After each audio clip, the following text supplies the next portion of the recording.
আসসালামু আলাইকুম। আজকে আমরা এই বিল্ডিংয়ে 6 ইঞ্চি পাইপ কাটতেছি মাটির নিচ দিয়ে। আগে আমরা 4 ইঞ্চি পাইপের কাজ করে এসেছি। এই দিক দিয়ে আপনার 6 ইঞ্চি পাইপের লাইন বের হবে। আপনার এই যে এই সাইড দিয়ে 3টা টয়লেটের লাইন বের হবে। 4 ইঞ্চি পাইপ কয়েকদিন আগে বের করে দিয়ে গেছে। এই যে 6 ইঞ্চি ড্রেন কাটতেছি, টয়লেট প্লাস পানির লাইনের 2টা পাইপ এই লাইন দিয়ে যাবে। তো এইখানে হলো এইটা হলো আপনার হাই কমোড, ওইটা লো, ওইটা যাবে আপনার পানির। এইটা আপনার এই টয়লেটের পানি, ওইটা হাই কমোড, লো কমোড যেটাই দিক।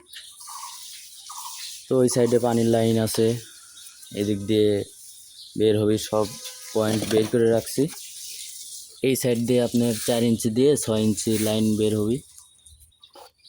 বরাবর আপনার এই সাইডেও সেম, এই 3টাতেও আপনার 4 ইঞ্চি দিয়ে 6 ইঞ্চি কালেকশন হবে। তো এইখান দিয়ে সরাসরি ওই পাশে কিচেনের লাইন আছে, কিচেনের লাইন টানবো। ওই কানিতে কিচেনের লাইন, এদিক দিয়ে আপনার গ্যাস পাইপ উঠবে, প্লাস দোতলার কালেকশন পাইপ নামবে।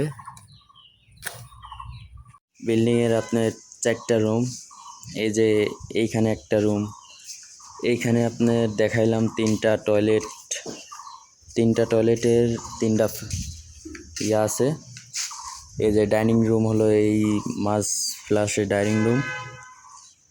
ওই সাইডে কর্নারে এক রুম, মাঝে এটা ডাইনিং হবে। ওই কর্নারে এক রুম, এই কর্নারে এক রুম।